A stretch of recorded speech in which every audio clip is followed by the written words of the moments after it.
ကျွန်တော်တို့ပြောတဲ့စကားနဲ့လှုပ်တဲ့အလုပ်ကြားမှာကွာဟချက်တွေရှိနေတာမျိုးကြုံဘူးကြပါပါဒီနေ့ပြောပြခြင်းတဲ့ဇလန်တိုလေးကတော့အဲ့လိုရှေ့နောက်မညင်ညွတ်မှုတွေကိုတော်တော်လေးထိထိမိမိတယောထားတဲ့ဇလန်တစ်ဖူပါပဲလူတဘာဝကိုမှန်တစ်ချက်လို့ထင်ဟပ်ပြထားတဲ့ဒီဇလန်တွေကိုအတူတူခုံဆင်းကြည့်လိုက်အောင်ဇလန်ရဲ့ကောင်းစဉ်ကိုကြီးလိုက်တာနဲ့ကိုသဘောပေါက်တော့ပါပဲကျွန်တော်ကကြွားတတ်တဲ့လူမဟုတ်ဘူးတဲ့အဲ့ဒီလိုစကားမျိုးကြားလိုက်ပြီဆိုကြတဲ့ကနောက်မှဘာတွေဆက်လာမယ်ဆိုတာခံမှန်းလို့ရနေပြီနော်ဒီစကားကဇလန်တစ်ခုလုံးကိုလမ်းကျွန်းသွားမယ်တန်လိုက်အိမ်ရောင်လိုပါပဲကဲ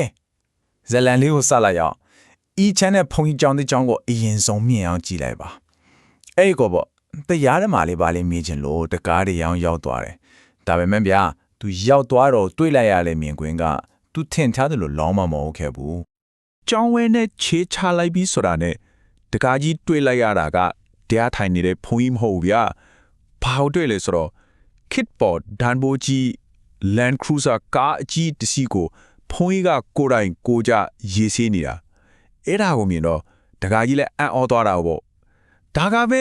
ဇလန်ရဲ့ပထမဆုံးသောတယောချ်ပဲဗျာ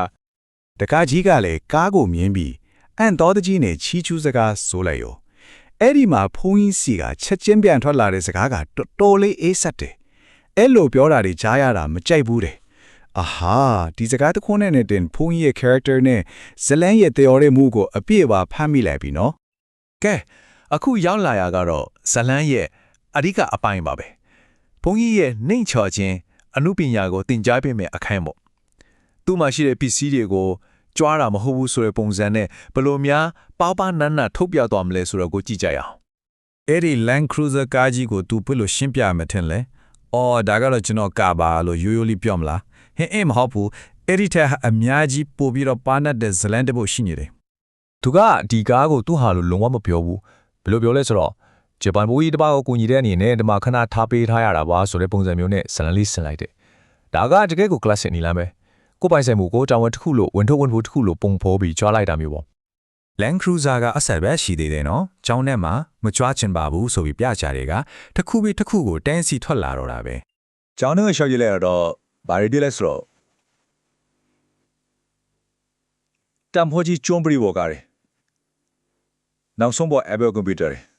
။မင်းနာပြီးအကျဉ်းနဲ့ TV တယ်။ PSX လောင်းချမ်းပြီးတော့နောက်ထပ် Apple ဘင်္ဂါတဲ့ရှိစင်ကတော့ရှိတယ်။ဒါရီအားလုံးကိုဖုန်ကြီးကမကြွားခြင်းမဘူးဆိုတော့မဟုတ်နဲ့တခုချင်းလိုက်ပြနေကြတာ။ပစ္စည်းတစ်ခုချင်းစီတဲ့သူပြီးတဲ့အကြောင်းပြချက်တွေကလည်းပုံစံခွက်သေးကအတိုင်းပဲ။အော်တကားကြီးကအတင်းတိုက်တွန်းလို့လက်ခံလိုက်ရတာပါ။တခြားတယောက်စီကခဏယူထားလာပြန်ပေးဖို့ကိုခက်နေလို့ပါ။ဒါရီအားလုံးကလှူထားကြတာတွေချီးပါပဲအဆရှိတဲ့ဖြစ်ပေါ့။အကြောင်းပြချက်ပေါင်းစုံနဲ့သူ့ရဲ့ရုပ်ဝတ္ထုပစ္စည်းတွေကိုရှေ့တန်းတင်နေခဲ့လား။ကဲဒီလိုဇင်ခံပစ္စည်းတဲ့အကြောင်းတွေတောက်လျှော့ပြောနေရင်နဲ့မဲ့ထွားမှဆိုလို့တကားကြီးဒီအကြောင်းကိုဘာကိစ္စနဲ့လာခဲ့တာလဲ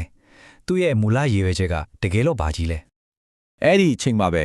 တကားကြီးကဘုံကြီးရဲ့ဒီရုပ်ဝတ္ထုပစ္စည်းတွေအကြောင်းပြောနေတာတွေကိုရက်သွားစေမဲ့ဇက်လန်တစ်ခုလုံးကိုအချိုးအကွေ့ဖြစ်သွားစေမဲ့မေဝန်းတစ်ခုကိုမေးလိုက်ပါရုပ်ဝတ္ထုပစ္စည်းတွေရဲ့ဆွဲဆောင်မှုကနေသူယုံထွက်လိုက်တယ်ပြီးတော့သူတကယ်ဒီကိုလာခဲ့တဲ့အကြောင်းရင်အဲ့ဒီနည်းနည်းတဲ့ညံအလင်းကိုရှာဖွေဖို့ဆိုတဲ့ကိစ္စကိုတတိပြန်ရလာခဲ့တယ်။သူတီးကျင်တာက Land Cruiser တွေ Alpha တွေအကြောင်းမဟုတ်ဘူး။သူကပဋိစ္စသမုပ္ပါအကြောင်းကိုမေးလိုက်တာ။ပဋိစ္စသမုပ္ပါဆိုတာကအကြောင်းတရားတွေအကြောင်းအကျိုးတရားတွေဖြစ်လာပုံလောကကြီးတစ်ခုလုံးဘလို့အပြန်လန်ချိဆက်နေလဲဆိုတာကိုရှင်းပြတဲ့ဗုဒ္ဓရဲ့အလွန်နဲ့တဲ့အဆုံးအမလေး။ဒါကလောကရဲ့ဖြစ်တည်မှုအခြေခံသဘောတရားကိုမေးလိုက်တာနဲ့အတူတူပဲ။ဒီလောက်နည်းနည်းတဲ့မေကွန်းတစ်ခုကိုဒီလိုရုပ်ဝတ္ထုပစ္စည်းတွေနဲ့ပတ်လည်ဝိုင်းနေတဲ့ဖုန်းကြီးကဘယ်လိုများပြန်ဖြေလိုက်မယ်လို့ထင်ကြလဲအခုဇလန်းရဲ့အထော်ထိပ်ကိုရောက်လာပြီဖုန်းကြီးရဲ့ဖြေကတော့အန်တောစီကခေါင်းလောက်အောင်ယူရှင်းပြီးတော့တကယ်ကိုထိမိတယ်သူကအဲ့ဒါကိုခဏထားလိုက်ပါအောင်တဲ့တကာရဲ့မေကွန်းကိုလုံးဝကိုဂရုမစိုက်ပဲပယ်ချလိုက်တာဒီတစ်ချက်ကပဲဇလန်းရဲ့အဓိကတယောချက်ကိုပောက်ကွဲထွက်သွားစေတော့တာပဲဒါဆိုရင်ဖြစ်တည်မှုရဲ့တဘောတရားထက်တောင်ပိုအရေးကြီးနေတဲ့ဖုန်းကြီးရဲ့တကယ်ပြဿနာကဘာဖြစ်မလဲဇလန်ရဲ့နောက်ဆုံးပိတ်ချကတော့လုံးဝကိုမထင်မှတ်ထားစလားပဲဟုတ်ပါတယ်ဖုန်းရဲ့အရေးကြီးဆုံးကိစ္စကပဋိစ္စသမုပ္ပါမဟုတ်ဘူးပျောက်နေတဲ့ iPhone 11နဲ့အဲ့မှာလည်းမပြီးသေးဘူး Note 10လည်းရှိသေးတယ်လို့ထည့်ပြောလိုက်သေးတယ် ဒါကသူ့ရဲ့ပစ္စည်းမဟုတ်ကိုပို့ပြောတော့မီးမောင်းထိုးပြလိုက်တယ်လို့ပဲ ဒီဇာလေးကဇလန်ရဲ့အသစ်တာယာအုပ်ရှင်းရှင်းလင်းလင်းပြနေတာပဲတစ်ဖက်မှာလောကရဲ့နည်းနည်းတဲ့သဘောတရားကိုနားလည်ဖို့ကြိုးစားနေတဲ့တခါနောက်တစ်ဖက်မှာကျတော့ပျောက်နေတဲ့ဇင်ခန်းပစ္စည်းတစ်ခုအတွက်ခေါင်းစားနေတဲ့ဖုန်ကြီးဒါဟာဦးစားပေးရာတွေဘယ်လောက်တောင်လွှဲချော်နေလဲဆိုတာကိုပြတဲ့အကောင်းဆုံးတရားချက်ပဲပေါ့ နေကုန်းချုပ်အနေနဲ့ပြောရရင်တော့ဒီဇလန်ကဖုန်းကြီးတစ်ပါးတည်းကိုပဲလေညှိုးထိုးနေတာမဟုတ်ဘူးဒါကကျွန်တော်တို့လူဖွဲ့စည်းမှာနေစံနဲ့မြတွေ့နေရတဲ့ဟန်ဆောင်မှုတွေကိုယ်တိုင်ရဲ့ယုံကြည်တဲ့လူပြောတဲ့တန်ဖိုးတွေနဲ့လက်တွေ့ဘဝရဲ့ဦးစားပေးမှုတွေကြားကကွာဟာချက်ကိုထင်ဟပ်ပြနေတဲ့မှန်တစ်ချက်ပါပဲ ဒီဇလန်ကကျွန်တော်တို့ကိုမေခုံထုံနေထားခဲ့တယ်ဇလန်နဲ့ကဘုံကြီးကိုဝေဖန်ဖို့ကတော့လွယ်တာပေါ့ဒါပေမဲ့ကိုပြန်မိကြည့်ဖို့လိုတယ်ကိုယ့်ရဲ့နေ့စဉ်ဘဝမှာတော့ကိုယ့်ရဲ့ပြောင်းနေတဲ့ iPhone တွေကကိုယ့်ရဲ့တကယ်တမ်းမှုထားတဲ့ယုံကြည်ချက်တွေကိုဘယ်လောက်ထိလွှမ်းမိုးနေပြီလဲအဲ့လာလေးကိုတော့ပြန်ပြီးစမ်းစစ်ကြည့်ဖို့လိုမယ်ထင်ပါတယ်